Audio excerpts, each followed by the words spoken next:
Now, just doing a video constraint and vulnerability, so to speak. There's one concise finger here. There's a mammoth down the road, I'd say, but there's a mammoth in another existence. You could say different time and space. You could say time and space itself. You'd have to imagine magic, or magic as it's known, bringing that giant mammoth around. The reason I say this is there is no such thing as past, future, present. Past and future particularly. There's not even the now, so to speak, that people talk about. The now is minute to what isn't. And the reason I say what it is the deferring factor of what has begun. You could say the Big Bang began it, you could say God began it, you could say industry began it, you could say industrial factories or tractor machinery or industrial age began it. You could say the golden holy white age of light began it. You could say I began. And therefore I am shadow above. I'm shadow above. What is the shadow about me? And you could ask that in your own way, but what is the shadow about you? What is that creepy sensation you get on occasions to make it seem like there's something discernible or leverability, but lower than you? In the sense of I being an identifiable being when not identifying my own way. Not in any criminal sense, but how could you identify me against what is? As in saying, the video I put before, wood as they call it, pillow. That's what I've got here now. Drawer. What's the difference? Some people try to point out that there is a difference. I'm not saying it's the same shakeability, or the same will, or the same law, or the same love, or the same concernment. I'm saying when you graze and graft through life, you realise what you are, or what you aren't in father, because it keeps taking off as the Burnett. The Burnett is a little crevice dog. That's good for sea herding, I think. I don't know for sure now, but I'm convinced it's sea dog because of shaggy hair. And that's one thing I do not have, shaggy hair. But the disturbing factor comes along when you say, I stir it up. And what is that magic about? What gets ingested in the morning, and what gets congested in the day, and what gets digested at night time? That's when you have to figure out yourself when you think about what I mentioned there, the wodash. The wodash. And wodash, for those, another native Minnegan term for a disturbing factor. What stirs us up and what stirs us round and what stirs us down again. It's the stars, the night sky, the wondrous, the politely telling someone to leave your home when you don't want them there. Or is it someone saying and stirring you up, I want you to stay here, I want to verdict you, and I want to vindicate you, and I want to kill you slowly but surely? What kind of stirring factor is that, and how far away from is what you don't know? The reason I say this is because the cage, yeah, but engagement factor. When you aren't caged, someone feels the need to battle out to put you in somewhere. What do I want to put away? I want to put away everything that is began, beginning, and come from, because I can't deal with it. So if I sprang from the wall, like I mentioned in one of my other videos on Facebook, the one in the Salon Cullen t-shirt, it means I'm sitting under the well with a drip going in my hand like this, or I could be visiting a holy well, someone could there leash or offer you, whatever reason it is, sitting while, please politeness, complete, I wouldn't even call politeness, just sitting while, and someone wants to stir you up there. Why would that be? It doesn't happen. Do you know why it doesn't happen? Because it's a holy sight. So what we're going to see in the mind is that it differentiates against this. What isn't holy about life?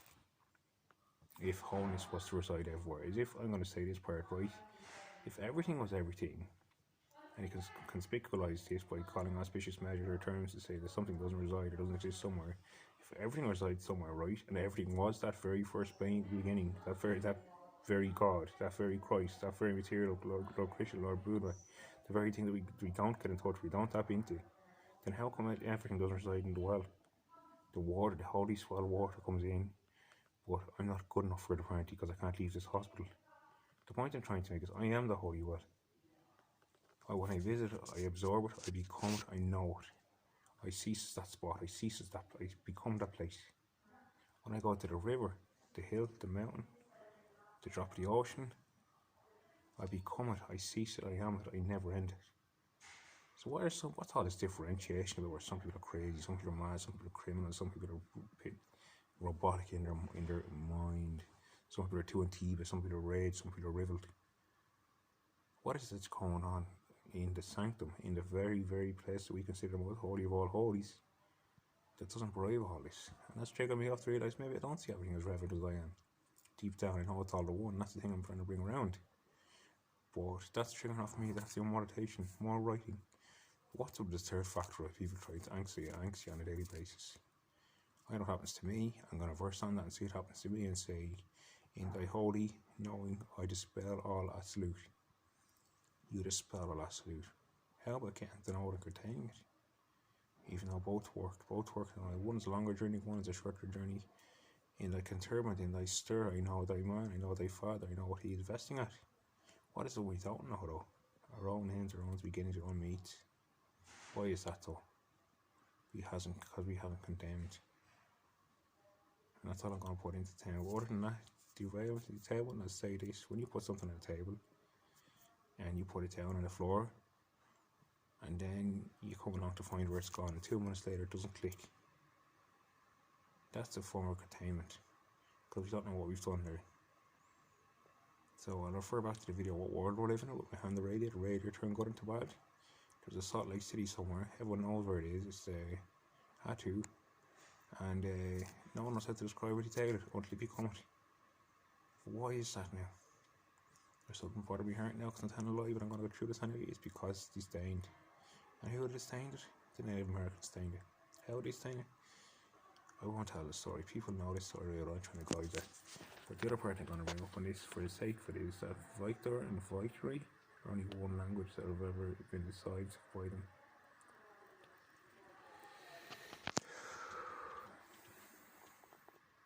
I don't know if a flash is going in my head, we don't make much sense of light. Fucking silent is the other thing I want to go into, where you conceal things. Out of hidden fears, out of one grottos, and out of one grottos. Down at the Holy Well I was describing it earlier. It's not too different from the rest of the field, it's just been built there. But was it picked out as an excellular spot or a beautiful part of the world or a beautiful part of the country? It might have been, particularly by those who built it, to differentiate what was going on in certain areas, which is absolutely a good point to prove there. We do have shitters, we do have toilets, we do have bathrooms, and we do make love, which means we have sex. So we do have all this going on in the sanctum. When does it go too far and we get lured into the love of breaking states? Which means the people who need to conceal don't realise that's not healthy aura as well. And the aura is not always speaking volumes to people because other people consider them sheep or blind. There's no one truly blind, because they come from the same cusp you do. That's just you and another form that you can get in touch with. But the reason I spell this spiel is because the plane took off yesterday on my March equinox. And they pinned me down and ejected me and didn't let me go home.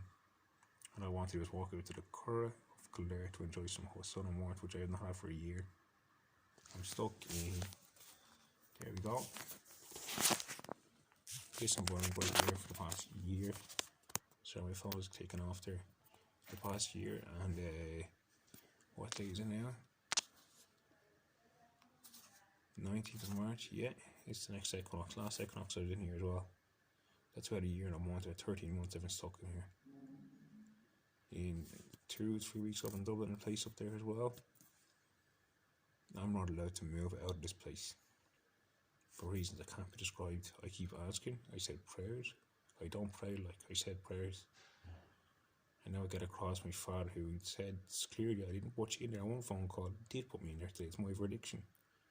And apparently I have to lie on my belief system to make it seem like he's the father. He might be.